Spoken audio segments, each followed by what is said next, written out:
માતાજી દેવાનાથ કેમ છે બધાને? તો જો આજ અમારે છે પ્રોગ્રામ નવીન પ્રોગ્રામમાં. તો જો આપણે પીઝાનો રોટલો તૈયાર નથી લઈ આવ્યા અને હું પીઝાનો રોટલો ઘરે બનાવું છું. એટલે તમે આગળ વિડીયોમાં જોતા રહેજો કેવા કે અમારા પીઝાના રોટલા બને છે ને કેવા કે અમારા પીઝા બને છે.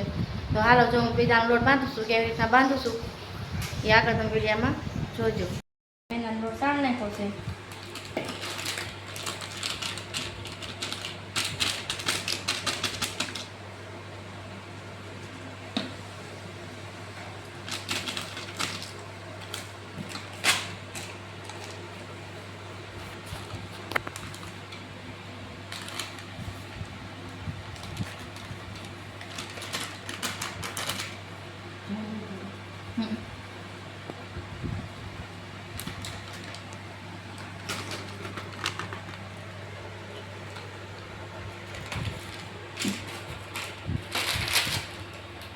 આમાં થોડોક આપણે વાવવાનો કાઢ લઈએ. આ કોરા કરવા પડે આમાં થોડા થોડો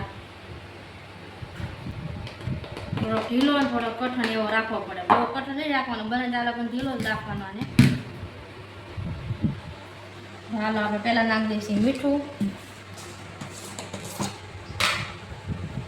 કાઢવો પડે ને પેલા મીઠું નાખી દેવાનું. મીઠું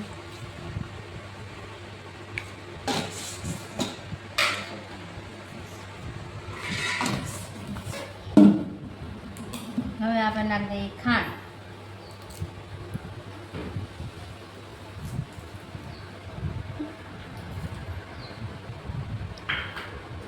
હવે નાખી દઈએ આપણે સોડા. સોડા નાખવાના, બેકિંગ સોડા નાખવાના, પણ આપણે બેકિંગ સોડા થઈ જશે એટલે આપણે આ સોડા નાખીને બનાવીશું. હવે નાખવાનું આપણે દહીં. બને ત્યાં લગન દહીં જાતું નાખવાનું. પાણીનો ઉપયોગ ઓછો કરવાનો. પાણી બને ત્યાં લગન થોડુંક નાખવાનું લોટ બાંધવામાં. સારું દહીં જ નાખવાનું અને થોડુંક માપે મોણ નાખવાનું. પછી તમારે જેટલો લોટ હોય એટલો એ પ્રમાણે મોણ નાખવાનું. આને આવી રીતના બાંધી દેવાનું.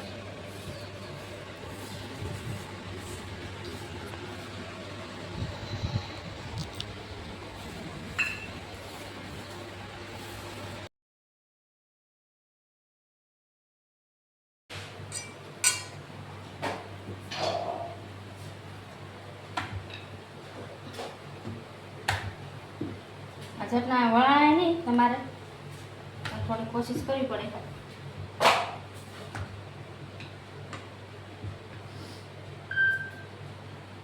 કેમ કે ઢીલો અને શીખવાનો લોટ હોય મેંદાનો એટલે તમારે રોટલા બનતા વાર લાગે થોડીક.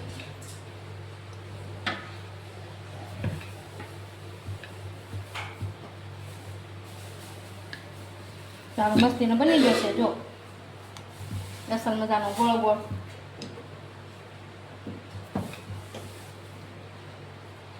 ગોળ ન બને તો પછી એને આવી રીતના આમે કરી નાખવાનો. આપણે ગોળ બની ગયો છે એટલે કઈ જરૂર નથી. હાલો આપણે તેલ લગાડી દઈએ.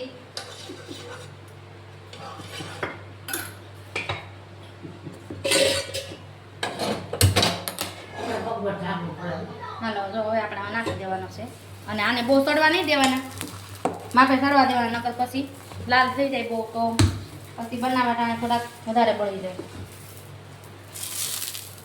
વાળો કરવા દેવાના. તો આ વાળો માવો જ રાખવાનો. અમે ફરતું તેલ નાખી દેવાનું.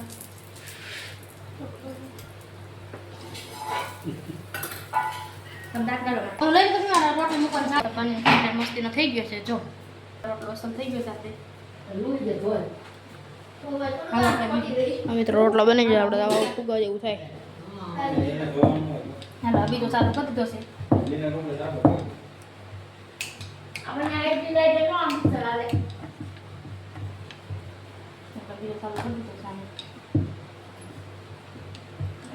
ગેસ આવ ધીમો રાખવાનો એટલે બહુ લાલ ન થાય. તો આપણે આવો મસ્તીનો ફૂલ દડા જેવો જોશે. ભાખરીથી સારો થાય. ઓછો પડે કા